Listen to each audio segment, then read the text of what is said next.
크게 봐서 이제 우리가 에스겔, BC 6세기에는 에스겔이랑 다니엘이 있다라는 걸 생각하시고, BC 7세기, 6세기에 걸쳐서 예레미야가 있었고, 또 그 전에 BC 8세기에 이사야가 있었다.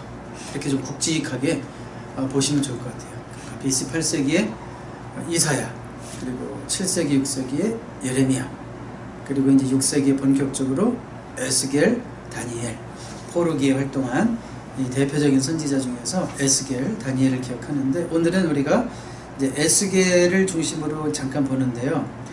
이제 여러분들이 성경 읽기에는 그 시대적인 상황을 다 담았기 때문에 뭐 역대하 끝부분, 또 열왕기하 끝부분, 또 예레미야 52장, 예레미야가 52장까지 있는데 예레미야 끝부분, 그 다음에 그 시대적인 배경을 담고 있는 시편들이 간간히 있죠. 그래서 그 시편 잠깐 읽고, 또 잠언이 또 그렇게 후대에 편집된 그런 내용들이 간간히 있어서 잠언도 잠깐 그렇게 읽게 될 거예요. 그러니까 오늘은 에스겔 전반부를 공부한다, 이제 이렇게 생각하시면 됩니다. 에스겔 전반부. 자, 에스겔은 사실 좀 친하지 않죠? 여러분 어때요? 에스겔이랑 좀 친합니까? 자주 읽게 되는 성경인가요? 뭐 그렇진 않죠. 읽다가 순서되면 읽겠지만 뭐 일부러 찾아서 읽지는 않는 것 같아요. 읽었는데 첫 1장에 보니까 네. 이 요한계시록에 나오는 그런 저기가 있는 것 같아요. 제대로 보셨네요. 네. 그 환상 중에 나타나는 얼굴이라든지 그 네 가지 얼굴은 그 요한계시록이랑 매치가 되고, 제가 이제 좀 이따 설명도 하려고 했는데 요한계시록에서 에스겔을 가장 많이 인용해요. 그러니까 에스겔이 가장 많이 인용된 성경이 요한계시록이에요. 그러니까 에스겔도 예언의 성격이 있고 또 그 마지막 때 환상을 보여주기 때문에 그 요한계시록이랑 좀 비슷하죠. 근데 이제 인기 없다라는 거는 뭐 분량도 많고 48장인데 내용도 쉽지 않고, 또 목사님들이 에스겔 가지고 설교하면 보통 뭐 어디 뻔한 본문이 있죠. 에스겔의 환상 37장 마른 뼈가 막 살아나고 분대가 되고, 뭐 그거 외에는 뭐 47장 성전에서 물이 흘러내리고 그래서 뭐 그 물이 흘러가는 곳마다 살리는 역사, 뭐 이 정도 외에는 별로 이렇게 눈에 띄는 얘기들이 없고 상징이 많고 해석하기도 어렵고, 특히 1장 얘기하셨는데 뭐 이상하게 나타나죠? 네, 그거 좀 이따 한번 보여드릴게요. 그게 뭘까? 어떻게 생긴 걸까? 무슨 UFO인가? 도대체 이해가 안 가는 그런 모습도 나옵니다. 에스겔은 대선지서에 속해요. 아까도 얘기했지만 분량이 많아서 대선지서입니다. 예, 선지자들에게 야 대선지서다 그러는 거는 그 선지자의 위대함이라기보다는 또 활동한 시기도 길고 책 분량도 많고, 이사야는 66장, 예레미야 52장, 에스겔 48장, 다니엘은 12장밖에 안 되지만 가장 긴 역사를 포함하고 있어요. 제일 오랫동안 활동했잖아요, 다니엘이. 그렇죠? 그렇기 때문에 다니엘은 12장밖에 안 되지만 뭐 호세아 정도 길이밖에 안 되지만 대선지서로 분류가 된다는 걸 알 수 있어요. 자, 오늘은 이제 에스겔을 중심으로 본다고 그랬어요. 이번 주와 이제 다음 주의 내용이 에스겔이에요. 에스겔을 보게 되는데, 우리 에스겔이 사역했던 시대와 장소, 요걸 좀 이해할 필요가 있어요. 우리가 에스겔 1장 3절을 우리 한번 먼저 읽어볼게요. 시작. 갈대아 땅 그발 가까이서 여호와의 말씀이 요시야 아들 제사장 에스겔에게 특별히 임하고 여호와의 권능이 내 위에 있으니라. 여기 보시면 장소가 갈대아 땅 그발 강가 이렇게 돼 있죠. 갈대아 땅 그발, 갈대아 땅 그발강이 어딜까? 우리 한번 지도를 제가 한번 실어봤는데 이게 좀 뭐 보이나요? 지금 이게 남한국 유다 사람들의 바벨로니아 유배 경로, 포로로 잡혀가는 경로를 실은 거예요. 자, 근데 보시면 쭉 화살표를 따라가 보세요. 자, 그러면 바벨로니아 땅에 혹시 그발강이 보입니까? 파란색으로? 네. 찾으셨어요? 바벨로니아라는 글자 바로 밑에. 그쵸? 네. 바벨로니아 글자 바로 밑에 파란색으로 그발강. 그 바벨로니아 위로 이렇게 두 개 쫙 뻗어나는 강도 있죠. 티그리스강, 유프라테스강. 그러니까 아스리아 바벨로니아는 오늘날의 그 이라크 땅이거든요. 그러니까 여기로 잡혀갔구나. 그래서 에스겔이 이 강가로 나왔구나라는 걸 우리가 이제 알 수 있겠죠. 자, 여기 보시면 갈대아 땅이라고 그랬어요. 근데 갈대아 땅이라는 것은 바벨론이랑 동의어라고 생각하시면 돼요. 그러니까 우리 보통 갈대아 사람 이런 말 하죠. 그러면 그 바벨론 사람 말하는 거예요. 그러니까 갈대아가 좀 더 큰 개념이에요. 그러니까 바벨론도 갈대아 안에 들어와 있다 이렇게 말할 수 있겠죠. 근데 에스겔이 언제 잡혀왔는지 혹시 기억하세요? BC 2차 침공 때 BC 597년에 그때 잡혀왔죠. 자, 그때 이제 포로로 잡혀왔고 이제 아직은 선지자로 이제 부르심 받기 전이죠. 597년 잡혀오자마자 바로 선지자가 된 건 아니고. 자, 그런데 강가에 나갔을 때는 593년이에요. 자, 그래서 우리 그 1장 1절 보세요. 30째 해. 이거는 에스겔의 나이를 말하는 거예요. 에스겔이 30살 때. 그때가 언제냐면 그발강가 사로잡힌 자 중에 있을 때 하늘이 열렸다. 하나님의 모습을 보였다. 이제 선지자로의 부르심이 있는 구절이죠. 근데 그때 보면 2절에 보세요. 여호야긴 왕이 사로잡힌 지 5년. 그랬죠. 그러니까 여호야긴 왕이 사로잡힌 게 2차 침공 때 BC 597년이잖아요. 597, 596, 595, 594, 593 5년째. 그러니까 그때 포로된 지 여호야긴이랑 같이 잡혀온 거 아니에요, 에스겔이? 포로된 지 5년 만에 선지자로 부르심을 받은 거죠. 그러니까 그때 대략 한 25살에 잡혀와서 30살 때 선지자로 부르심을 받았다 이렇게 말할 수 있겠죠. 그렇게 생각해 보면 25세부터 30세까지는 에스겔의 신세가 어땠을까요? 특히 여기 3절에 보시면 부시의 아들 제사장 나 에스겔에게 그랬죠. 그리고 원래 에스겔은 고향 땅에 있었으면 30살이 되면 그 법에 따라서 자동적으로 뭐가 되는 거예요? 제사장이 돼서 50세까지는 이제 열심히 일하고 그때부터는 뭐 그냥 이제 또 이렇게 가벼운 일들로 섬기고 이렇게 살게 되는데 30살 5년 앞두고 포로로 잡혀온 거예요. 그러니까 어떻게 보면 직업을 잃은 거죠. 제사장으로 살아야 될 사람이 직업을 잃고 이제 포로로 이제 잡혀온 거예요. 인생이 구말리 같은 막 계획을 세워야 될 때 연애도 해야 되고 여행도 해야 되고 막 이럴 때 잡혀가지고 막 정체성이 혼란. 내가 누구지? 제사장은 자기 나라에 있어야지 제사장이죠. 성전이 있어야지 제사장이죠. 성전이 다 무너졌고 내가 누구지? 막 신앙에 혼돈이 오지 않았겠어요. 절대 무너지지 않을 것 같았던 성전이 무너지고 야 이거 어떡하나 막 고민이 되겠죠. 자, 그래서 하나님께서는 에스겔을 부르시기 전에 5년이라는 가장 힘든 세월을 허락하셨구나 이런 걸 알 수 있어요. 그러니까 에스겔이 낮아지고 깎이고 정말 완전히 죽는 시간이 아니었을까. 그리고 나서 30세 그발강가에 나갔을 때 그때도 무슨 기분으로 나갔을까요? 여러분 보통 강가를 왜 나가요? 아 그래요. 답답해서 생각할 게 있어서 뭔가 이게 뭘까 이렇게 막 혼란한 거죠. 그래서 나갔겠죠. 그러다가 이제 하나님께 부르심을 받게 되는 거예요. 그래서 이제 그때 부르심 받아서 최소한 22년, 이 교재에서는 한 34년까지 봐요. 그래서 아까 제가 처음에 에스겔을 BC 593년부터 559년까지 교재 근거에서 적었어요. 34년 동안 이제 사역을 하게 됩니다. 자, 그러니까 에스겔이 어느 시대에 부르심을 받았고 어디서 어떻게 활동했는지 이제 감을 잡으셨죠? 포로로 잡혀왔을 때 2차로 포로로 잡혀왔을 때 한 5년 지났을 때 강가에 나갔다가 하나님의 부르심을 선지자로서의 부르심을 받았어요. 에스겔 이름의 뜻은 무엇일까요? 책에 보면 이렇게 되어 있어요. 하나님께서 힘있게 하시기를 이렇게 되어 있어요. 책에는 하나님께서 힘있게 하시기를. 근데 쉽게 말해서 하나님이 강하게 하신다 그런 뜻이에요. 자, 왜 이런 이름을 주셨을까? 우리가 좀 내용을 보면 좀 나올 것 같은데요. 에스겔 구조를 먼저 볼게요. 에스겔 구조는 뭐 여러 가지로 나누는 방법이 있겠지만 저는 이렇게 나눠요. 초기 사역, 후기 사역. 제일 쉬워요. 반 뚝 잘라버립니다. 1장부터 24장까지는 초기 사역인데 내용은 애곡과 고통이다. 그러니까 힘든 내용이에요. 전반부는. 그 다음 후기 사역 25장부터 48장까지는 구원과 소망이다. 근데 구원을 위해서는 그 구원 가운데는 열방에 대한 심판이 잠깐 있어요. 이건 이스라엘에 대한 심판은 아니니까 이거는 이제 구원과 소망에 들어가죠. 그리고 정식으로 이제 33장부터 48장까지가 회복과 구원에 대한 말씀이다라는 것을 알 수 있어요.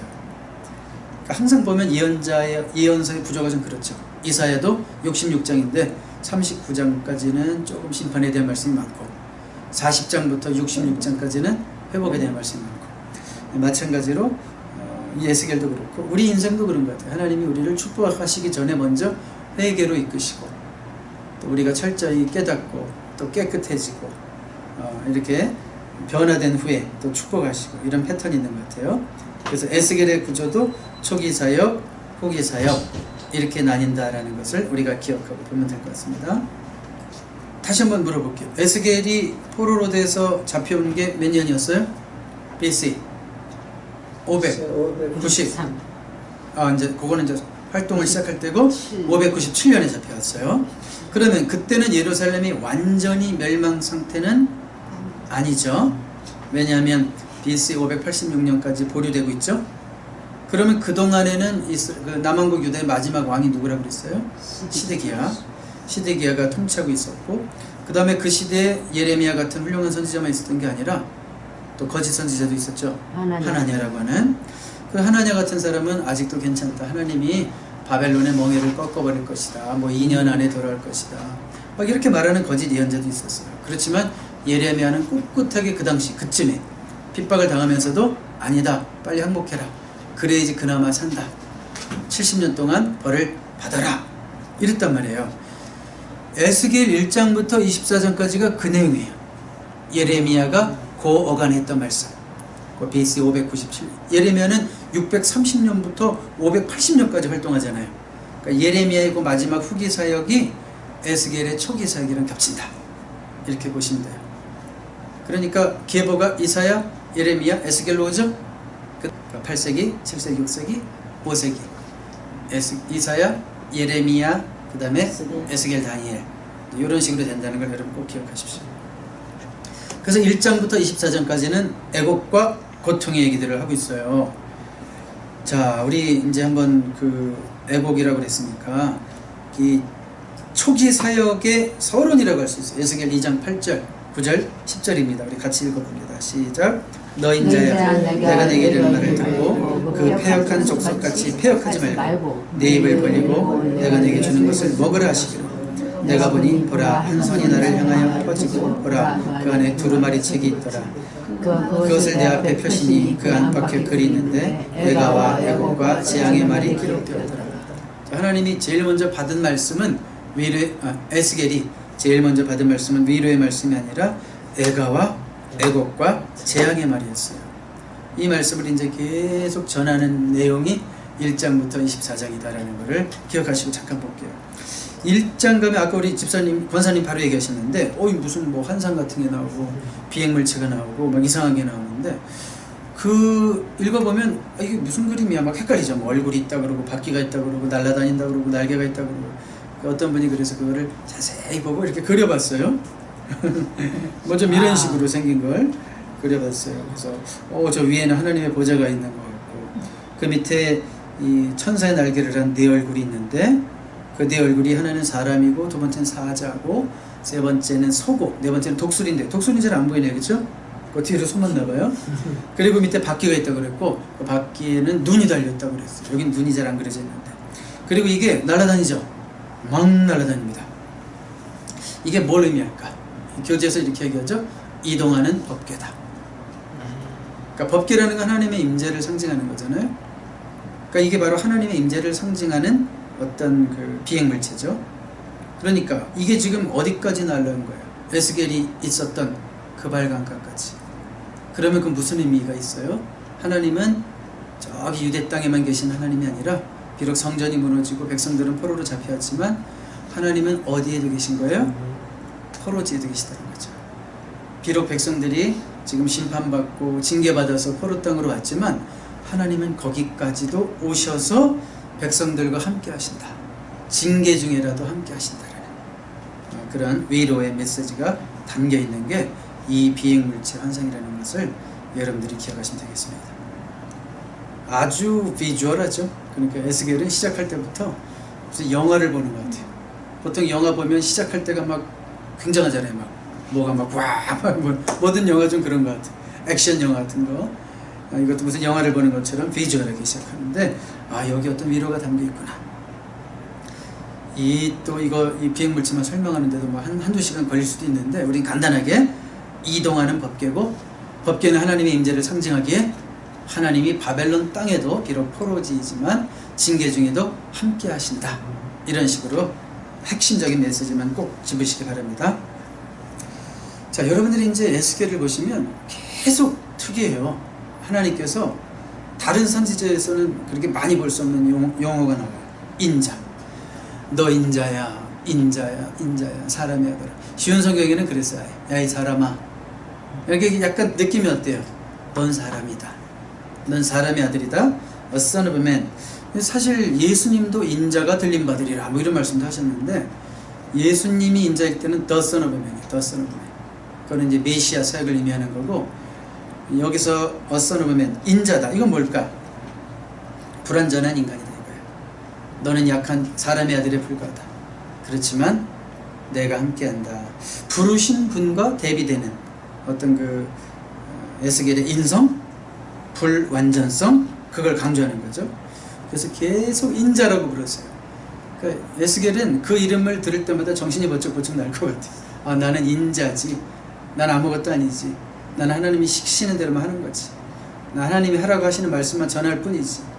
내가 뭐 굉장한 거를 전하고 뭐 굉장한 걸 봤다고 그래서 내가 뭐 굉장한 사람 아니지. 이런 걸 늘 느끼는 거예요. 인자야, 인자야. 98번인가 나와요.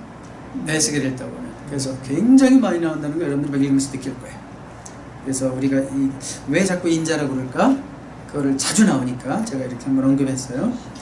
자, 그 다음에 이제 모든 선지자들을 부르실 때 하나님께서 그 부르심의 메시지가 있죠. 선지자를 부르실 때는 어떤 메시지도 주시고 사건도 주시고 뭐 지침도 주시고, 예를 들어서 이사야를 부르실 때는 그 죄인임을 알게 하시고 입술을 찢으시고, 내 입술이 부정한 자들은 죄인됨을 깨닫게 하시고 내가 누구를 보낼까 막 이런 말씀도 하시잖아요.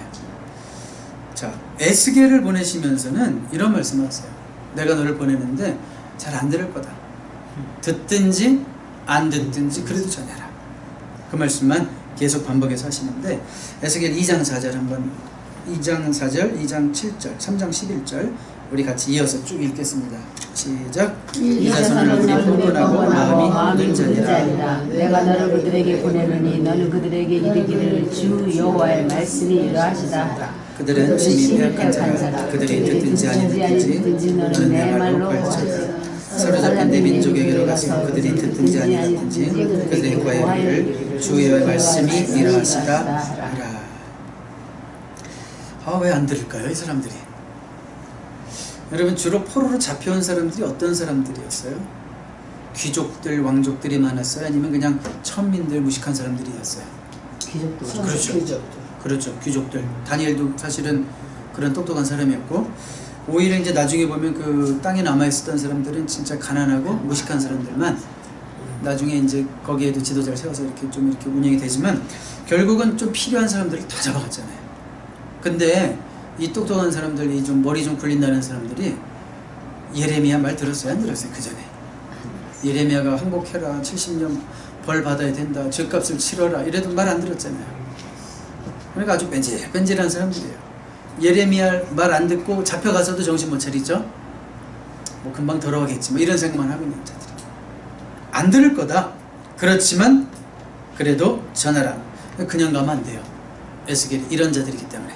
그래서 하나님이 이런 처방을 하십니다. 우리 3장 1절, 2절, 3절 읽어봐요. 시작. 그동안 내게 이르시되 인자야 너는 발견한 것을 먹으라. 너는 이 두루마리를 먹고 가서 이스라엘 족속에게 말하라 하시기로 내가 입을 벌리니 그가 그 두루마리를 내게 먹이시며 내게 이르시며 인자야 내가 내게 주는 이 두루마리를 내 배에 넣으며 내 창자에 채우라 하시기에 내가 먹으니 그것이 내게서 달기가 두루마리를 먹어라라는 것이 진짜로 두루마리를 씹어 먹으라는 얘기가 아니라, 하나님의 말씀을 내가 한 이 말씀을 네 마음에 잘 담아서 새기고 무장하고 가라, 그런 얘기죠. 그런 얘기예요. 그래야지 감당할 수 있다. 그러니까 에스겔의 이름의 뜻이 무엇이었는지 한번 생각해 보세요. 하나님이 어떻게 하신다? 힘 주신다. 강하게 하신다. 그러니까 이렇게 뻔뻔하고 얼굴이 그냥 두꺼운 사람들 앞에서 전해야 되니까 하나님께서 에스겔을 얼마나 강하게 하셨는지 우리 3장 8절 9절 읽어봐요. 시작. 그러나 내가 그들의 얼굴을 마주보도록 내 얼굴을 굳게 하였고 그들의 이마를 마주보도록 네 이마를 굳게 하였으되 네 이마를 화석보다 굳은 금강산같이 하였으니 그들이 비록 반역하는 적들이라도 두려워하지 말고 그들의 얼굴을 무시하지 말라 하시니라. 야, 그들이 얼굴이 돌 같으면 네 얼굴을 다이아몬드처럼 해줄 테니까 더 뻔뻔하게 해줄 테니까. 여러분 사실은 안 듣는데 전하는 건 되게 힘들죠. 우리 목사님들이 설교할 때 막 성도들이 안 듣고 고개 숙이고 다 카톡하고 있고 막 이러면 설교 못 하잖아요. 그럼 막 식은땀이 꽉 나고 목사님들 막 어쩔 줄을 몰라 하잖아요. 그래도 에스겔에게 하나님 주신 말씀은 듣든 안 듣든, 근데 이제 그 중에 꼭 소수는 들어요. 항상 듣는 사람이 있었겠죠. 그때도 전반적으로 안 듣는다는 얘기겠죠. 그러니까 어쨌든 내가 너에게 뻔뻔한 얼굴 단단한 이마를 줄 테니까 전하라. 여러분 하나님 말씀을 전할 때는 조금 뻔뻔해야 되겠죠. 여러분 뭐 혹시 요즘 최근에 노방전도 마지막으로 나가신 적이 언제 있어요? 막 나가서 뭘 같은 데 가가지고 생전 처음 보는 사람 붙들고 막 이 복음을 전하려면 어때야 돼요? 막 그거 데리고 나가면 어떤 성도님들은 그냥 막 땀을 펄펄 흘리고 얼굴이 시뻘개지고 간신히 두 사람한테만 전하고 막 더 이상 못하겠다 그러고. 근데 이제 복음을 전할 때는 어때야 돼요? 뻔뻔해요. 그래서 듣는 사람도 야 저렇게 담대하게 전하는 거 보니까 그래도 뭔가 있나 보다 뭐 이런 생각하지 않겠어요? 이제 하나님이 강하게 하셔서 이렇게 하실 수 있었다. 에스겔이 이렇게 할 수 있었다라는 거고요. 이제 에스겔 우리가 지금 전반부를 보고 있는데 주로 이제 재앙의 말들이고 애곡의 말들이고 심판의 말씀들이 많은데 에스겔의 상징적 행위들이 굉장히 많습니다. 4장부터 7장까지 보면 토판에 예루살렘 성 모형을 만들어라. 좌우로 누워라. 배정된 음식을 먹어라. 머리털과 수염을 깎고 날려라.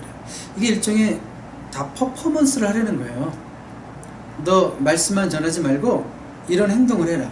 토판에 예루살렘 전모양을 만들어서 사람들에게 보여주고 그 성이 포위되는 것을 이렇게 연출해줘라. 이런 식으로 포위될 거다라고.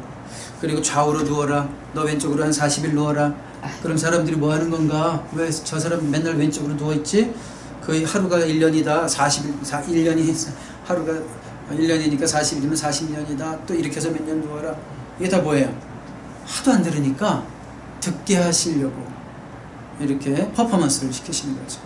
또 배정된 음식을 먹어라. 포로가 되면 그렇게밖에 먹을 수 없기 때문에 네가 한번 그런 음식을 먼저 먹어봐라. 자꾸 막 보여주는 거예요. 그러면서 특히 그런 말씀도 있죠. 그 배정된 음식을 먹을 때 인분을 연료로 사용해라. 그런 어려운 날이 온다. 연료가 없어서 사람의 똥을 연료로 써야 된다. 그때 에스겔이 뭐라고 그래요? 하나님과 너무 하시지 않습니까? 어떻게 그걸 합니까? 제가 더럽게 막 이러잖아요. 하나님이 좀 미안하셨는지 그래 그럼 새똥으로 바꿔라 이러시죠. 새똥? 그래서 그거 알겠습니다. 새똥은 좀 낫죠. 어려서 새똥 한 2번씩은 다 밟으셨죠. 자매님만 아마 그런 경험이 없을 것 같고 제 나이 정도부터는 아마 새똥 시골에서 좀 살았던 분들은 많이들 밟았잖아요. 근데 새똥 괜찮죠? 고소하죠? 냄새. 네? 싫은 분들 있구나. 새똥으로 저기 막 이렇게 불 펴서 뭐 쿡하고 뭐 그러는 거. 심지어 그것도 해보셨어요? 아니요, 저는 안 해봤어요. 근데 봤어요. 할 수 있다는 거를 보셨군요. 자, 그러니까 에스겔이 이렇게 어려운 고통을 겪으면서도 사명을 감당했다. 왜? 다시 한번 하나님이 어떻게 강하게 해주셨기 때문에 이런 힘든 일을 했어요. 머리털과 수염을 깎고 날려라. 네 민족이 이렇게 흩어 날려질 것이다. 이게 다 상징적 행동이죠. 이렇게 에스겔은 상징이 굉장히 많아요. 막 제가 오늘 설명은 다 안 하겠지만 또 쭉 읽다 보시면 독수리도 나오고 포도나무도 나오고 그 다음에 뭐 백향목도 나오고 그 독수리가 어떨 때는 그게 바벨론이고 어떨 때는 또 딴 독수리는 애굽이고 백향목은 그게 뭐 또 여호야긴 왕일 때도 있고 이게 다 상징 언어로 써놨어요. 그래서 사실은 이거 풀어져 있게 하기 때문에 여러분들이 성경 읽으면서 조금 힘만 들 텐데 어려면 그냥 넘기시고 그냥 글로 읽어요. 네, 그래도 너무 궁금한 것만 적으셔서 여러분들이 스스로 한번 연구를 하시든지 귀찮으시면 뭐 이제 가져오셔서 목사님들에게 질문을 하시든지 뭐 이런 식으로 해서 잘 해결하시기 바랍니다. 어쨌든 이렇게 상징이 많다는 거. 상징이 많다. 자, 그래서 이제 8장부터 10장까지 가면요, 아주 제일 가슴 아픈 성경의 구절이 있죠. 사실 구약 성경의 거의 모든 부분에서 이 부분이 진짜 제일 가슴 아픈 부분 중에 한 부분이에요. 하나님이 성전을 떠나시는 그런 내용이죠. 왜 떠났을까? 뭘 봤을까? 우리 8장 6절과 8장 16절을 읽어봅니다. 시작. 그가 또 내게 이르시되 인자야 이스라엘 족속의 하나님을 보느냐? 그들이 여기에서 크게 가증한 일을 행하여 나로 내 성소를 멀리 떠나게 하느니라. 너는 다시 다른 큰 가증한 일을 보리라 하시더라. 그가 또 나를 데리고 여호와의 성전 안으로 데려가시니라. 보로와 여호와의 성전은 현관과 제단 사이에서 약 25명이 여호와의 성전을 등지고 낯을 동쪽으로 향하여 동쪽 태양에게 예배하더라. 자, 가증한 일을 어디서요? 어디 안에서? 성전. 예배해야 될 성전 안에서 가증한 일을 하는데, 그 중에서 한 가지 예를 들은 거예요. 16절. 성전을 등지고 낯을 동쪽으로 향하여 동쪽 태양에게 예배하더라. 몸은 성전에 들어있는데 몸을 뒤로 돌리고 태양을 향하여 예배하고 있대요. 그러니까 6절에 크게 가증한 일을 행하여 나로 내 성소를 멀리 떠나게 하느니라. 하나님이 떠나실 수밖에 없죠. 여러분, 우리 안에 성령이 계신데 성령을 소멸할 수 있는 방법이 있죠. 성령을 먼저 근심하게 할 수 있는 방법이 있어요. 성령이 그러지 말아줘, 근심하게 하는 방법이 있고, 그 다음에 나중에 성령이 다 소멸돼요. 쾌취한다고 그러는데 불이 꺼지듯이 성령의 불이 다 식어버리는 거죠. 언제 그런 일이 생겨요? 우리가 하나님 말씀을 떠나고 우리가 죄 가운데 푹신 젖어서 산다면 성령이 근심하다 못해 죄와 같이 할 수 없기 때문에 떠나시겠죠. 마찬가지죠. 하나님의 영이 성전을 왜 떠났어요? 그 성전이 이미 우상숭배의 소굴이 됐다는 거예요. 그러니까 하나님의 영광이 떠나니까 그거는 뭐예요? 이제는 돌덩어리예요. 교회도 하나님의 영광이 있을 때 교회죠. 우리도 하나님의 영광이 있을 때 우리가 성도고 하나님의 백성이고 정말 쓰임받는 백성인데, 하나님의 영광이 우리한테 떠나면 우리는 뭘까요? 흙덩어리인가요? 뭔지? 얼마나 될까요? 그 원소, 뭐 옛날에 과학자가 뭐 실험해봤다며요. 온몸을 분해해가지고 몇 푼 안 되죠? 1불 뭐 몇십 센트? 그 우리 주의 영이 떠나면 우리 몸은 그야말로 먼지, 쓰레기밖에 안 돼요. 주의 전에도 성령이 떠나면 그거는 건물 조각이에요. 그래서 그런데도 이스라엘 백성들 보세요. 우리 한번 교재에 나와 있는 내용인데요. 한번 읽어볼까요? 시작. 그럼에도 불구하고 유다 백성들은 하나님의 성전이 예루살렘에 있기 때문에 자신들은 안전하다고 생각했습니다. 하나님이 떠나가신 그 성전은 한갓 돌덩어리 건축물에 불과한 뿐이었습니다. 우리가 이 사실을 늘 생각하고, 다윗이 그렇게 간절히 기도했던 거, 주의 성령을 내게 거두지 말아달라고 시편 51편에 기도했잖아요. 왜요? 다윗은 알거든요. 주의 성령이 떠나시면 자기가 아무것도 아닌 것을. 지금까지도 다 하나님이 함께 하심에 점점 더 강성해 갔던 것 뿐이고 자기 힘이 아니었던 것을 알잖아요. 우리도 늘 주의 영이 우리 가운데 충만할 수 있도록 우리 성전을 잘 지켜야 될 줄 믿습니다. 네. 자, 근데 이제 1장부터 24장까지는 어차피 어두운 얘기니까 조금 더 봐야 돼요. 그래서 이제 24장으로 확 넘어갈게요. 그 중간중간에 뭐 여러 가지 심판에 대한 얘기들이 많이 있는데 일단 넘어가고, 24장 2절 이제 마지막 날에 대한 선포입니다. 한번 읽어봅니다. 시작. 나는 날짜 곧 오늘의 이름을 기록하라. 바벨론 왕이 오늘 예루살렘에 가까이 왔느니라. 예루살렘이 완전히 멸망하는 날을 예언하는 거예요. 근데요, 이 날을 에스겔은 잊을 수가 없어요. 이 날 누가 죽었게요? 에스겔의 아내가 죽었어요. 24장 16절 읽어봐요. 시작. 인자야, 내가 네 눈에 기뻐하는 것을 한 번 쳐서 빼앗으리니 너는 슬퍼하거나 울거나 눈물을 흘리거나 하지 말고. 네가 기뻐하는 것이 지금 아내를 의미하는 거거든요. 여기서 아내가 그날 죽었어요. 근데 하나님 너무 모질어요. 장례식도 제대로 하지 말고 아내 때문에 절대 울지 마. 그 울지 않는 모습을 백성들에게 보여주라는 얘기예요. 아니 어떻게 당신은 울지도 않소? 나라가 망하는 이 상황에서 내 개인적인 고통 때문에 울 수 없다 라는 것을 하나님이 일러주셨어요. 설교하는 거예요. 참 비운의 선지자죠. 그러니까 참 예언자라는 게, 선지자라는 게, 야, 주의 종의 길을 간다는 게 이럴 수가 있나? 야, 너무한다. 그쵸? 그러니까 하나님의 뜻을 전달하기 위해서라면 자신이 때로는 뭐 철저하게 희생이 될 때도 있구나. 이런 것을 보게 됩니다. 사명자가 무엇인가 이렇게 저는 한번 생각해 봤어요. 여러분 그 영화 중에 스파이더맨 혹시 좋아하시는 분 있어요? 저는 스파이더맨 중에 그 스파이더맨 2002년에 업데이트된 1탄이 다시 나왔어요. 1탄. 제가 제일 감명 깊게 본 영화 중에 그 스파이더맨 1탄. 근데 스파이더맨이 운명이 바뀌죠? 거미한테 물린 다음부터 갑자기 거미줄이 나오고 막 몸에 힘이 생기고. 근데 처음에는 그 힘을 어떻게 써요? 그동안 당했던 것을 갚으려고 돈 버는 데 쓰고, 나를 괴롭히던 친구들 막 괴롭히고, 그 힘으로. 그러다가 나중에 누가 죽어요? 삼촌이 죽어요. 자기를, 아버지는 아니고 이제 삼촌이 죽는데, 삼촌 밑에서 이렇게 자라나던 불우한 아이였잖아요. 근데 삼촌이 죽는 이유가 이 피터, 스파이더맨, 피터 때문에 죽게 돼. 이게 뭔가 연관이 돼 있어요. 근데 그 삼촌이 죽으면서 그 피터에게 그러죠. 야, 너 힘 아무데나 쓰지 마라. 응? 그때 멋있는 얘기를 해요. With great power comes great responsibility. 야, 힘이라는 것은 항상 책임. 위대한 힘은 위대한 책임이 동반하는 거야. 힘 함부로 쓰지 마. 그러면서 이제 삼촌이 딱 죽죠. 그래서 그때부터 피터가 스파이더맨이 돼요. 그래서 저기 경찰이 되죠. 많은 사람들을 살려주는 비밀 경찰이 되죠. 그런데 이 피터가 사랑하는 여자가 있었어요. 누군지 아세요? 메리 제인이라는 여자가, MJ, 저기 메리 제인이 나오는데 늘 자기 신분을 감추죠. 스파이더맨이 나라는 거를 감추죠. 그러다가 이제 영화의 마지막에, 딱 마지막에 피터와 MJ가 알게 돼요.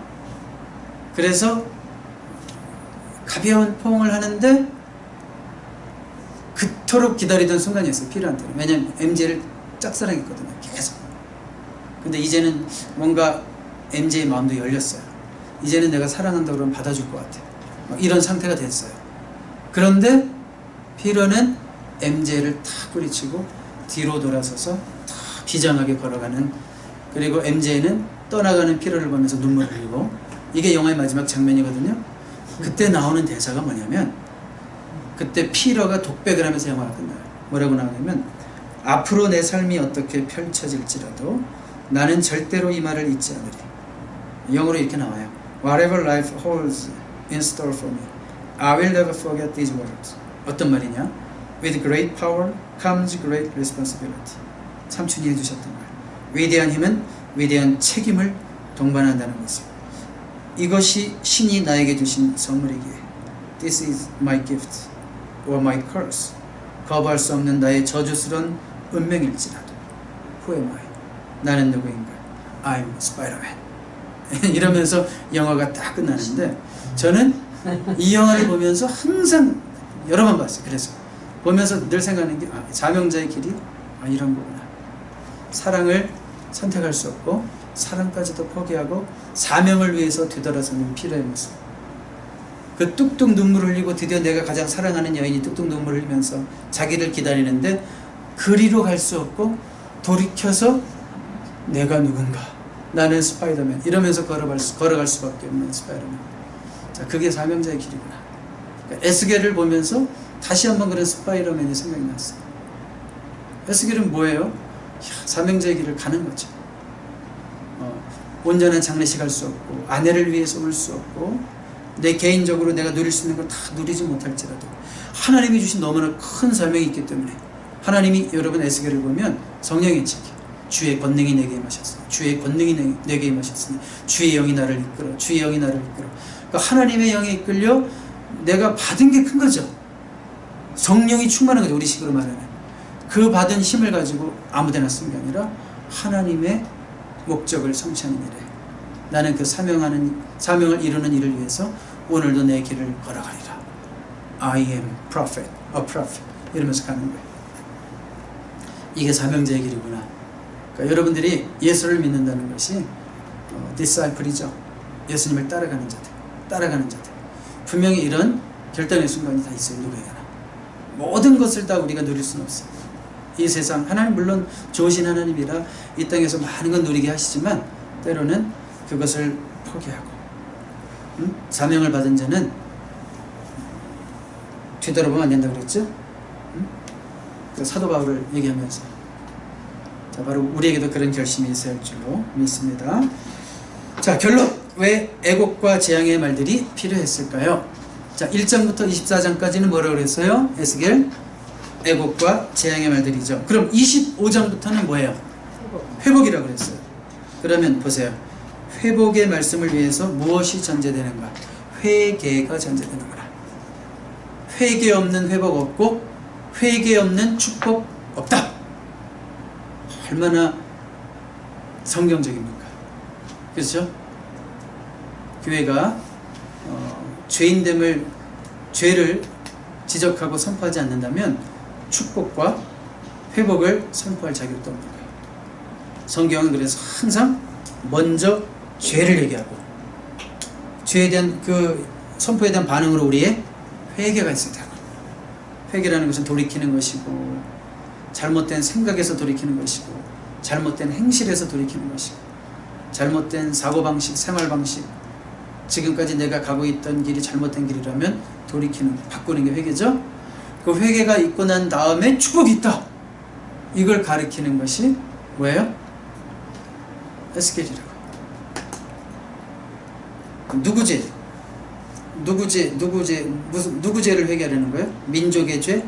아니면 남편의 죄? 아니면 내 새끼들 죄? 우리 교회의 죄? 그런 거 아니죠? 누구 죄? 나의 죄. 나의 죄. 여러분, 그래서 에스겔 읽다 보시면 아버지가 신 포도주를 먹었다고 해서 자식의 이가 시리지 않다. 무슨 얘기예요? 아니다. 하나님은 네 죄를 보는 거지. 네 죄는 네가 담당하는 거지. 아버지 생각하지 말고, 자녀 생각하지 말고 내가 하나님 앞에서 바로 서 있는지만 점검해라. 내가 돌이키면 너를 통해서 회복의 역사를 주겠다. 너를 축복하겠다. 그 약속의 말씀인 줄 믿습니다. 아멘이죠? 네. 그래서 우리 오늘은 약간 무거운 말씀이지만 밝은 말씀이 있기 전에는 항상 이것이 전제되어야 된다는 거 꼭 기억하시고, 이번 한 주간은 여러 군데를 읽지만 특별히 에스겔 1장부터 24장을 읽으니까 정말 나 자신을 성찰하는 마음으로, 말씀 앞에서 나 자신을 돌아보는 마음으로 에스겔 1장부터 24장까지를 아주 꼼꼼하게 잘 읽게 되기를 바랍니다. 네.